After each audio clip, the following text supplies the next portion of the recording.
Sir Handel had had a bad day. The old coaches, Agnes, Ruth, Lucy, Jemima and Beatrice, had been awkward. They'd made him slip to a standstill twice. He was furious. "Those cattle trucks should be scrapped," he fumed. Skarloey was shocked. "I won't have it," he protested. "Those old dears need kindness, not bad names." "Exactly so," agreed Renius. He winked at Skarloey. "You be thankful, Sir Handel, that we're not a mountain railway." "A mountain railway? What's that?" "A railway which climbs mountains, of course." "But it can't," said Sir Handel. "Its engine's wheels would slip." "But it can," said Renius firmly. "We've heard of one quite nearly here." "It can't." "It can." A noisy argument started just as Donald touched the flat truck to the siding nearby. On the truck was a queer-looking engine. He had 6 small wheels and a stovepipe chimney. His boiler was tilted downwards, and his cylinders were back to front.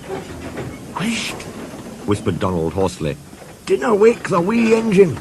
It's tired he is. He's away back from England after being mended. You ken how it is." "We understand, but who is he?" "He's called Culdee, after the mountain his railway climbs." "Well, did you ever?" exclaimed the 2 old engines. They looked at Sir Handel and chuckled. "I don't believe it," said Sir Handel. "Oh, you'd best ask him yourself. Then maybe you'll learn it's the truth I've been telling you." Donald puffed away, offended. Culdee woke to find the engines gazing at him. "Where am I?" he asked. They told him. "That's good," he said. "I'm nearly home now." "Do you really climb mountains?" asked Skarloey. "I've done it for years." "You must be clever. We couldn't. Our wheels would slip." "I'm not really clever," laughed Culdee. "I was just drawn like that." "Like what?" "With pinion wheels on my driving axles. They have teeth, you see, which fit into a rack rail. I can't slip, however steep the line is." "That," said Arrhenius, "must help you going up." "But if your line is so steep, aren't you frightened coming down?" "Why?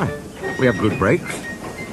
"Coaches," went on Renius, "are sometimes silly and try to push us downhill. Some engines find it hard to stop 'em." Sir Handel blushed and looked at his buffers. "Our coaches," answered Culdee, "are never silly like that. They know such tricks are dangerous. I've never had that sort of accident. But," he went on thoughtfully, "I was frightened once. Very frightened indeed." "Please tell us," said all the engines. "One day, long ago, before our line was opened, our drivers made all 5 of us engines stand ready outside our shed. 'The inspector's coming,' they said. 'We don't know which of you he'll choose.'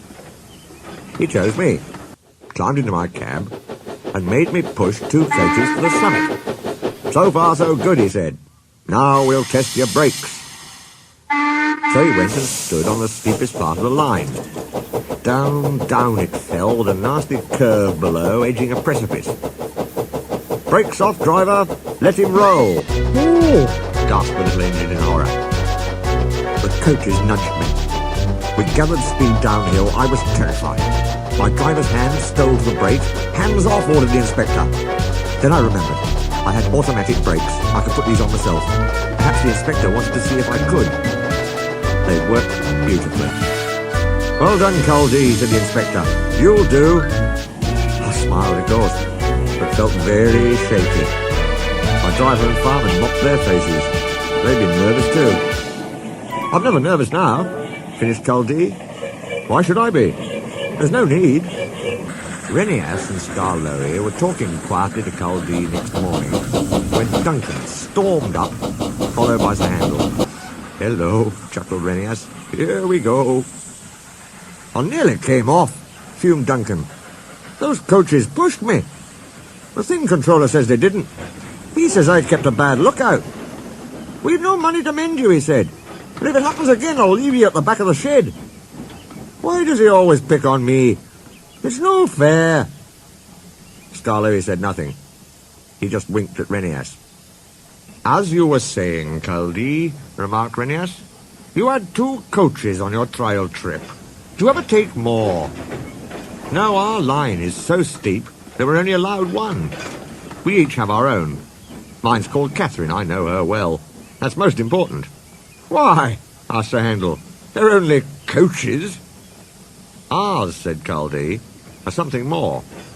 You pull your coaches, and you can see ahead. We push ours up, so we can't see. They watch the line for us. The guard watches too, of course. But Catherine's so clever that I know at once if anything is wrong. That must take a load off your mind, said Skarloey. Culdee smiled. But not off my buffers. Climbing's hard work and needs a lot of steam. My farmer and I have a tiring time. Coming down, he went on, it's different. Catherine and I just roll. We need no steam for that. Sir Handel sighed enviously. Ah, I should like that, he said. With your automatic brakes, it sounds like a rest cure. That, replied Culdee, was just the mistake poor Godred made. Who? Asked the little engines. Is Godred. Godred was our number 1, and named after a king, Culdee replied. Perhaps that went to his smoke box and made him conceited. He'd never keep a good lookout. He'd roll down the line looking anywhere but at the track. You'll have an accident, I told him. Pooh, he said, I've got automatic brakes, haven't I, and driver's got his air brake. What more do you want? More sense from you, I said. No engine can stop at once if he isn't ready to obey his driver's controls. The first thing a young engine learns, agreed Skarloey. Godred never learnt sense. His driver and fireman and the manager all spoke to him. They even took him to pieces to see if anything was wrong. But he still went on in the same old way. One day, I was going up and waited at the station with Godred coming down to pass me. As I waited, so it happened. One moment he was on the track. The next, his driver and fireman jumped clear as he rolled over. No one was hurt. His coach stayed on the rails and the guard braked her to a stop. They brought Godred home next day. We've no money to mend you, said our manager, so you'll go to the back of the shed. As time went on, poor Godred got smaller and smaller till nothing was left.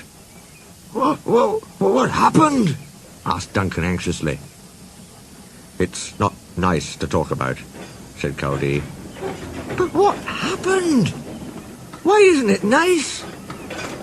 Our drivers used Godred's parts to mend us, answered Culdee mournfully. Sir Handel and Duncan were unusually silent, long after Culdee had gone home. Neither Skarloey nor Renias ever mentioned that Culdee had made the story up.